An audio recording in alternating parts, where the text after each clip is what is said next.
Welcome to The Storytellers, the radio show and podcast that features those who choose to leave their mark on the world through the art of story.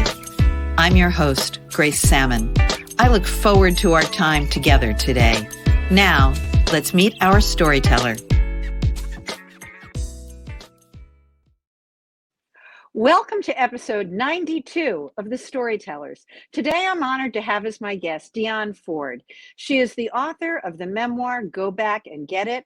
She's the co-editor of the anthology, Slavery's Descendants, Shared Legacies of Race and Reconciliation.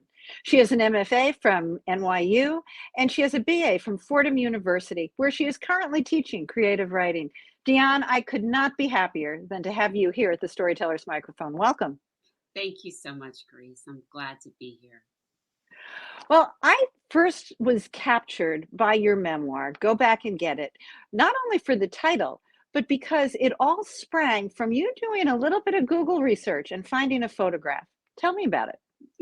Yes, there's nothing like Google. It's true. Yeah. So back in 2007, one day it was my birthday, and I guess my birthday tends to bring out my desire to know more about where I came from. And so on this particular day, I just decided to do a quick search of my ancestors based on what I knew about them, which was their last names and where they had lived, Ocean Springs, Mississippi. And this was after years of trying to do, regular research and not coming up with that much. And so I was shocked when this 1800s, this photo taken around the 1800s popped up of all of them in the photo. And who was in the photograph? So in the photo was my great-great-grandmother, Tempe Burton. And behind her were my great-great-grandfather, Colonel W.R. Stewart, and his wife, Elizabeth Macaulay. And then on the sides of my great-great-grandmother, she was in the middle, were these two youngish girls who looked like they could be biracial. So yeah, my great-great-grandmother, Tempe, was enslaved by Elizabeth. And when Elizabeth married the Colonel, Tempe was given to them as a wedding gift. So I was shocked to find that photo. And what do you think was the story behind the photo? Why was your great-grandmother there with her children in the midst of this? I mean, that's the million-dollar question. And I've, from finding more information about my relatives that were in the photo, there's some guesses that I've made. I can't say definitively why they were gathered there, but it did seem like they were marking some occasion, some, pretty important occasion. So I think it could have been possibly a big birthday for my great-great-grandmother, since she's the one in the middle of the photo. Okay. Like maybe, a 75th birthday, something like that. Or it could have been another family occasion, which I don't want to say as to, leave something for the readers to actually read about. But yeah. Yes, I want everybody to be able to go back and get it. But I was so curious because the photo was taken after slavery had ended, correct? That is exactly right. That was one of the things that was so interesting as I started to kind of learn more about the photo itself, was that it was taken in the 1890s. So that's a good 20 plus years after the end of slavery. So I was really surprised and curious to know why my great-great-grandmother would take what amounts to a family portrait, really, a family photo with the people who had enslaved her. So yeah, I was definitely really drawn to the photo itself, just because it's kind of a remarkable piece of history in many ways that encapsulates the American experience. but I was also very interested to know why they would be doing something so, intimate and important, um, considering the nature of their relationship in the past. Yeah, and that's I've only read parts of your book, so I can't wait to get back to Go Back and Get It. Tell me how you came across the title. Sure. So the title "Go Back and Get It" is a an homage to the Akan symbol uh, of called Sankofa, which is the symbol is sometimes a bird. It can also sometimes be a two hearts that come together. Hmm. People actually might recognize that heart in ironworks, right? Like so railings have Sure. hearts that come together. The Akan of Western Africa um, have this symbol as a idea of looking to the past in order to go forward. It's like a philosophy, a way of life that's symbolized by this bird or by the hearts. And I was very drawn to that idea of going back, getting my history in order to move forward, kind of in a grounded and healed way, and be propelled. Did the writing of this book do that for you? Absolutely, 100%. It absolutely did. To see my great great grandmother who had been enslaved have this very full, long life. She lived to be over 100 years old. Yeah. And, I don't think you can live that long and be suffering, you Hmm. know?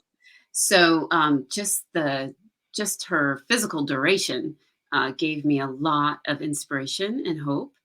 And then some of the things that I learned about her, that she became a property owner, um, and that she was able to keep her property and pass it down to her children.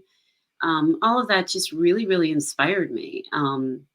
So it did help me to really think about that my life is what I make of my life, and to really um, take ownership, and authorship of my story. And while certainly my past is a piece of my story, but it doesn't encapsulate me. And so finding my ancestors' story really kind of gave me permission to dictate my own.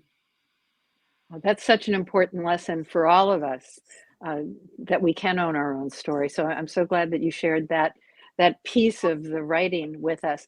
Now you have children of your own. What's has their reaction been to finding their history? Oh wow, my daughters are like my biggest champions, truly. So I have two girls, which is very special to me because I was really drawn to my great great grandmother's story.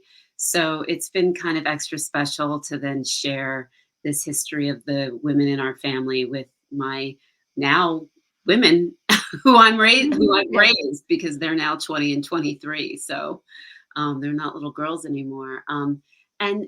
Yeah, I mean, their response has been very positive, and they take a lot of pride in knowing this part of their history. And I think it's also a point of inspiration for them as well to see the wide arc that their enslaved great great grandmother, well, their third great grandmother took, and to also be able to embrace all of their history, with its sorrows as well as its joys. So when you mentioned that there were two young girls who were in the photo, were you able to find out about them as well? Uh, because their names are not associated to the photo, I've only been able to speculate about who I believe that they are based on when the picture was taken, So I definitely have my educated guesses about who they Mhm. are, and based on those guesses, yes, I've been able to find out some information about who I imagine those girls to be. Probably Timpy's children, Timpy and the Colonel's daughters. Yeah. What an amazing story. And when I heard about this story, it made me remember a novel, not a nonfiction, a novel that I had read literally decades ago, which I have to admit, I kind of romanticized about the story between Thomas Jefferson and Sally Hemings. And what, how common was this type of relationship that your great great grandmother had with the Colonel and the Sally Hemings? Tell me about that part of the history for those people who don't understand it or remember it. Sure. So, for people who don't know, but I think by now everybody probably does know that Sally Hemings was enslaved to Thomas Jefferson also through his wife. Um, Caveat there, his wife and Sally Hemings were also related. Um, I believe half sisters. Yes, I Um, think so. yeah. And so, as far as what it says about our history and this commonality, no, it wasn't that uncommon, just not often discussed, I would say. And if you look at just our DNA, that tells the real story of just how common it is when, many Black people can expect to have um, a European male ancestor. And that when you Yes. do the math and look at the time period, then you can definitely correlate that that is through slavery. Yes. And I need to qualify there that while there were certainly points in this novel which helped me romanticize it, I was absolutely horrified that towards the end of the novel, slavery ends and Thomas Jefferson says, "Oh, but not for you, Sally." That's exactly right. And I'm very sorry that that was Sally's outcome, but I was very glad for the poignancy of the novel to say, at the end of the day, these people were enslaved. They were just chattel, if you will, to slave owners. And so, thank you for bringing that story back to me as well in such an important way in Go Back and Get It, which releases when? It comes out a week from tomorrow on April 4th. Okay, so when this airs, it will Oh, that's already right. be out. That's right. So it That's comes that, out April that's 4th. a, It'll be out April. that's absolutely fabulous. I'm so excited about it. Now, you've also written an anthology called Slavery's Descendants: Shared Legacy of Race and Reconciliation. I'm just finishing up being a co-editor on three different anthologies. My head is spinning. What did you learn from being uh, the co-editor of an anthology? Sure. So it was, first of all, such an honor and a privilege to be trusted with people's intimate and vulnerable stories about looking into their families' histories and discovering that they had an enslaver in their family when that's not really the story that had gotten passed down. Uh, so it was, yeah, such an honor. And also very special to be working with the group of people that I worked with who were all members of Coming to the Table, all of the contributors to that anthology. And Coming to the Table is a national organization that is focused on healing the legacy of slavery by bringing together descendants of slave owners and descendants of the enslaved to heal this historic harm. And they take their name, Coming to the Table, from that part of Martin Luther King Jr.'s famous speech, "I Have a Dream" speech. And he says that one day that he hopes that the children of slaves and the children of slave owners can come together at the table. So yeah, it was a huge privilege to be able to do that, and I also learned so much. Tell us about what you learned because I think that is also an amazing story and so timely for where we are right now. Yeah, so one of the things that stood out for me was about one woman who discovered that her Quaker ancestors had enslaved people. Um, so we often, we hear Quakers and we definitely think of people who championed freedom and Right. liberation. And, you don't think of a Quaker having that kind of story. So it just reminded me that there are as many rules to be broken, that we believe as there are people when it comes to slavery, and that it was both an institution but also particular to the people who were experiencing it. So yeah, that was one of the things that struck me as just a big surprise. So, I'm a very big believer that no group is monolithic. I can't speak for all white women. I can't speak for all older women. You can't speak for, the people from your history. But what are the big lessons that we should come to the table with so that we better understand each other, even though we are not monolithic in our stories? Yeah, I mean, as far as my takeaway from this, from doing this research and writing this memoir, is that, I mean, the takeaway for me is that, yeah, this slavery was a huge institution and it involved relationships with people that were particular to them. And that within that, enslaved people and for me, enslaved women found their ways to exert their own autonomy within this oppressive system, which they had to do in order to keep their sanity, right, and to maintain their humanity. And so I sometimes feel like that's a thing that gets often lost in slavery, that enslaved people are often talked about as victims. And of course, absolutely, they were victimized, but they were people first who found ways to hold on to their humanity. And we have that, you know, everywhere we look in our culture. They left that imprint from music to food. So yeah, that's for me is the biggest thing that I like to remember is that each enslaved person is a person, not just the story, not just about slavery. Well, and I think the switch, you now are a teacher of creative writing, but I think the switch in language, and obviously to me, words matter very, very much.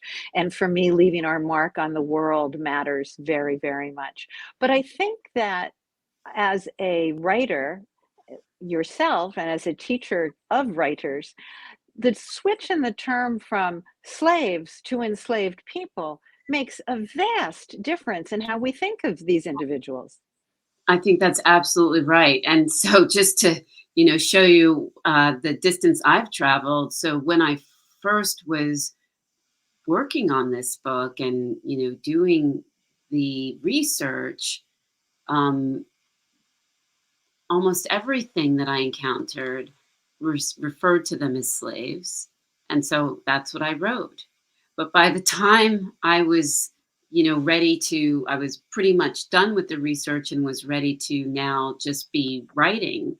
I looked at what I'd written and it was like shocking. It was like, oh, no, I can't approach them in this way. And I also noticed how much just by that phrasing, it affected the whole perspective of the book. So much of the original work was about, I was so focused on finding information about the colonel, because that's usually how you find information about the enslaved people, that it had infiltrated my perspective. And my perspective was really very focused on him. And just by rethinking, like, wait a minute, let me look at the enslaved people and my grandmother, and really focusing that way, it just flipped the whole trajectory and perspective. And I was really able to enter the story much more through her journey as a woman who lived. Well, I'm so glad you brought her story to life and that you've graced us here at the Storyteller microphone. Your book, Go Back and Get It, is out for people. I hope they enjoy it. I hope they get it. And Dionne, thank you for being here on the Storytellers with me. Grace, thank you so much for having me. I really appreciate it. This has been a copyrighted episode of The Storytellers by Grace Salmon and Authors on the Air Global Radio Network. Thanks for joining us. That concludes this episode of The Storytellers. I'm so glad you could be part of the story today. I hope you share the stories, tell your own, and come back for another episode, because when our stories are told, everything changes. I'm Grace Salmon.